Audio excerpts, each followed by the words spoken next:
Hi and welcome to a video tutorial about how to combine your EDH collection and your cube and making it into one thing. You're watching cEDH television, which stands for Competitive Elder Dragon Highlander Television, and in this channel we are talking quite a lot about competitive Commander, but we don't talk that much about cube. But in this video we're gonna mention the subject and try to combine it with your EDH collection. But we're also gonna talk about pile. What's pile and what's cube? Let's actually explain that.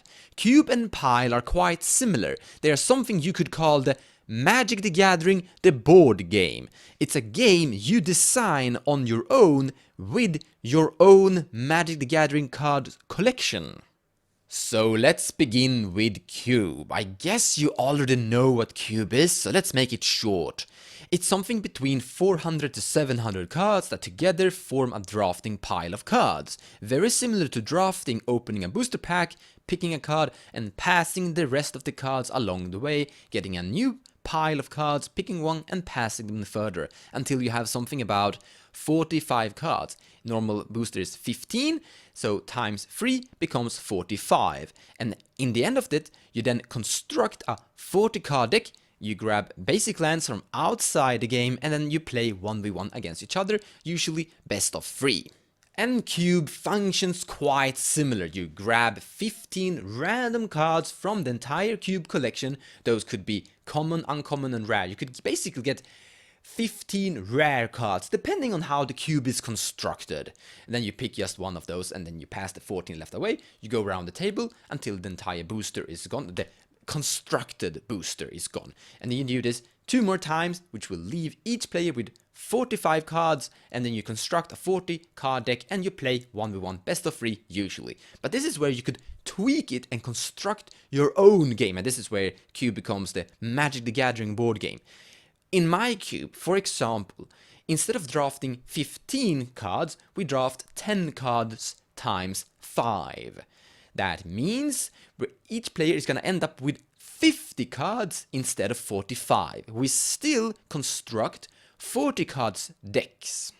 But what is also really beautiful about cube is that you can design and create your own game depending on what cards you put into your cube. Those 400 to 700 cards you select, that is going to give you the gameplay, the power level. You can tweak the power level, which archetypes you desire, and what sort of game you are looking for with your cube.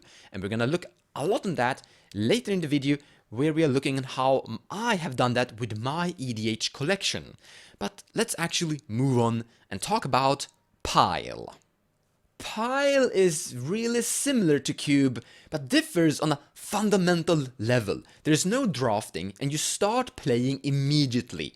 Both players draw cards from the same deck, usually a deck between 300 to 500 cards, but that could differ as well, depending on how you want to build your pile. Usually, you actually grab a whole bunch of cards, and that basically becomes your pile, and therefore the name pile. And then you draw from that pile, and when that pile is gone, you grab a new pile from the big deck, and you draw from that deck, which means you can't deck yourselves, and the game should be over before you run out of decks and cards in general. The beautiful thing about pile is that you start playing immediately, and it's usually, if the pile is very well constructed of course, it's usually a fair, balanced game. Normally, if you play, let's say, modern, one player could play a tier 1 deck, and another player could play a tier 3 deck, which means it's gonna be an unfair match. But in pile, if you construct the pile really good, both are playing on the same power level. So let's begin with my example. Let's begin by looking at pile, how I've constructed it using my EDH cards. Here I have 3 cards that I think will showcase my pile's 3 archetypes really well. What I'm going for are lands, graveyards, and options. So for example, Lasav the Multifurious is a casual EDH card from my collection that when he comes into play will surveil, that is synergizing with the archetypes of options. When people are playing my pile, I want them to have as much options as humanly possible, which means they have to figure out and decide the correct option to strategize the game and move forward, using skill to figure out the right decision. So when he comes into play, you get an option to put a card into your graveyard or keep it on top of your deck, and that will also synergize with the graveyard. As the game is prolonging and getting longer, cards will be usable from the graveyard. For example, this aftermatch feed that will draw a card for each creature with power 3 or greater. You cast this from your graveyard, so that is also synergizing with the first archetype of options. The more cards you have inside your graveyard, the more options you're gonna get. And this is a land that is also synergizing with that thing. Drawing a card, discarding a card, fueling your graveyard and building more options. But also I'm going for the land archetype. And the reason why I'm going for the land archetype, let's for example showcase this land. If people are drawing lands, that means they were unlucky and they didn't draw their bombs, for example Lasav. But this could also be a bomb. This is a land that will tap for colorless mana, so that's something, I guess it's a land. But if you have Threshold, 7 or more cards in your graveyard, going back to the archetype of graveyard, you can transform this into a 4/4 first strike creature for green and a white. So this means that even though you draw this, it's still usable. Now, if I'm going for the archetype of options like Lasav, cards like Merchant Scroll that are tutors would be perfect, right? I don't recommend search whatsoever when you're playing Pile. Remember, both players are playing the same deck of 300 to 500 cards. That means searching is gonna take forever, especially if you're playing with someone that hasn't played your Pile before. However, a card like Limdul's Vault is perfect for my Pile. It's a cEDH staple. It's a good tutor in cEDH. This is in my collection anyway, so I'm including it into my Pile whenever I'm playing Pile. And for 1 blue and a black, I might look at the top 5 cards of my library. I can choose to put them in the bottom of my library and repeat, losing a life each time I do this. So this is something of search, but people aren't going to go through the entire deck with this. They're gonna satisfy when they find something they wanna go for. Instead, I'm trying to find as many options that are very similar to this. For example, Gonti, Lord of Luxury, a casual card. He will come into play and he will basically impulse. And I also have Impulse in the deck as well. This is a good card. It's Scries if you're casting it on your main phase. This is a good land card, Hideaway, Mosswood Bridge. When it's coming into play, you will basically Impulse, and then if you achieve the quest condition, you can cast the card that you've stolen. This is also synergizing with the options and graveyard. This is also a lot of options. Charms are usually perfect, and they have a Grim Flayer, for a black and a green, a 2/2, but he will grow if your graveyard is really big, synergizing with the graveyard. But also he will put a lot of options when he hit phase, and you can fuel and put more cards into your graveyard. I also have lands that will scry. I basically have every single temple inside this deck, and I also have this discard thing. So you can discard a card, create a zombie, and you can tap 3 zombies to draw a card and lose a life.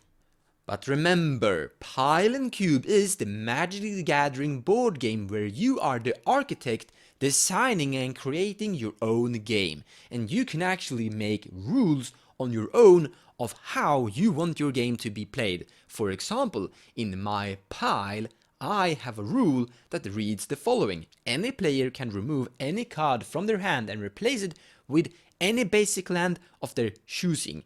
There aren't enough lands inside the pile to efficiently fuel the pile. So therefore I have this rule, but it's also a functional rule because I had an archetype where I wanted people to have a lot of options, and with this rule people can choose what card they're going to remove that they don't want to play with and replace it with a land that they want to play with. Now let's proceed and look at my cube. My cube is on a much higher power level. Here we have a Griselbrand, Entomb and Reanimate. And these are cards that I actually play in cEDH whenever I'm playing Reanimator. Okay, I don't play Griselbrand because he's banned in EDH. Instead I play Rasakev, but in my cube I allow Griselbrand. And I also have the card Gifts Ungiven, that is also banned in EDH. I hope it's become legal, but I don't think it's gonna get legal. But it's great inside the cube, you can get some really amazing synergies with this. And Graveyard is actually an archetype, so I have Lingering Souls. I don't have Lingering Souls in my pile because I think this is on a much higher power level. I also have a lot of tutors, for example Demonic Tutor and Vampiric Tutor. So here's a good example of cards that I play in, okay, I don't play this one in cEDH, but here are examples of good cards that I play in cEDH, but if I'm not playing those, I'm playing my cube, I put this into my cube. And because combos is the metagame of cEDH, and because I have tutors inside my cube, I also have a few combos, and another archetype for my cube is combos. Here you have Painter Servant and Grindstone, which have proven to be a very successful way of winning games in my cube. Here is another combo people have been going for and actually have been winning a few games with the longer the game goes, Crucible of Worlds and Strip Mine.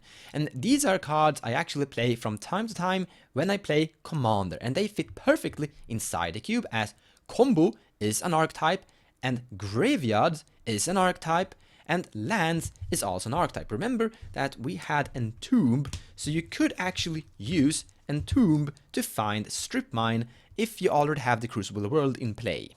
And this is, in my opinion, a crucial part in designing your cube.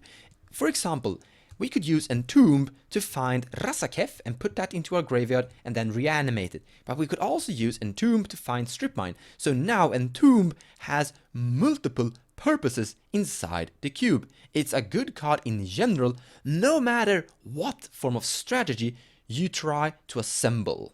But Entomb could also grab cards like Genesis. You'd rather have Genesis in your graveyard than anywhere else, synergizing with the graveyard strategy. And you could also find Vengevine, something that is coming back over and over from your graveyard. But you could also grab Life from the Loam, synergizing with the land strategy archetype and synergizing with graveyards. You could basically do the same thing with Strip Mine and Life from the Loam.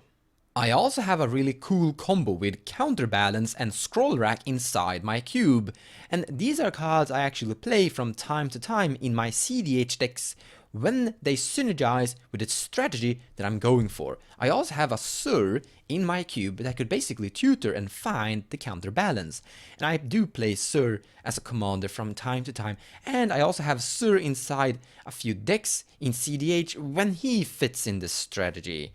But Sur could also grab something like Bitter Blossom, a really high and powerful card that have proven to dominate games. By the way, this combo in my cube hasn't been that overpowered. It's good and it's strong and it's annoying, but it doesn't win games on the go immediately. Bitter Blossom is a lot stronger. I also have Blood Moon inside my cube. I don't play Bitter Blossom in cEDH, but I do play Blood Moon from time to time.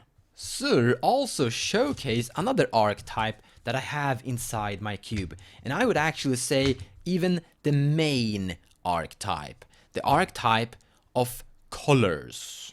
This cube contains a really high amount of bombs on a really low amount of mana, but on a really high amount of different colored mana, multicolored cards, for example black and green Golgarian, Absan, black, green, white, and also a few cards that have multicolored but are just good in general. Not really bombs, but good in general, multicolored cards like Abrupt Decay and this guy. I play both of these in cEDH from time to time whenever they fit. When you are drafting, you want to include as many bombs as humanly possible, because the more bombs you have, the higher chance you have of winning the game, as these bombs are your win cons. They are gonna help you win the game for you. Most cubes are constructed around monocolored cards, where their decks would contain only two colors, while my cube are constructed around multicolored cards. No one in their right mind would put Cruel Ultimatum inside their deck. Now this means that when you are drafting my cube, you have to think about color fixing along the way, and that actually makes things trickier. Remember in the beginning, I said that my cube had an archetype of lands, And now this is going to be very important, as when you are drafting, you have to think about what bombs you're going to include, but also how you're going to fix your mana fixing. I am basically forcing people to draft 3-colored or 4-colored or even 5-colored decks. And people who've been only playing on 2 colors haven't been equally successful because they weren't able to include as many bombs as they could have if they were on 3 colors. So therefore this is a forced construction design I have in my cube. But I also have a lot of color fixing for you that will help you solve the problem. And I also have another card, this Conspiracy World Knit. If you want to take a look at all the cards I've chosen to include inside my cube, you can find a link in the description below of this video that will take you to this tapped out page. There you can find inspiration and see how I've done it with my collection, but you could do it differently with your EDH collection. You are the architect of your cube, how you want it to be. How you assemble and collect your EDH card will also showcase how you're going to make your cube out of it. Thank you so much for watching, and I hope you enjoyed the video. If you like what I do and you wanna support me, consider sharing my videos or even checking out my Patreon page. Also, purchasing cards from the TCG Players website using the affiliate link down below will also help the channel grow. So a big thank you to all of you.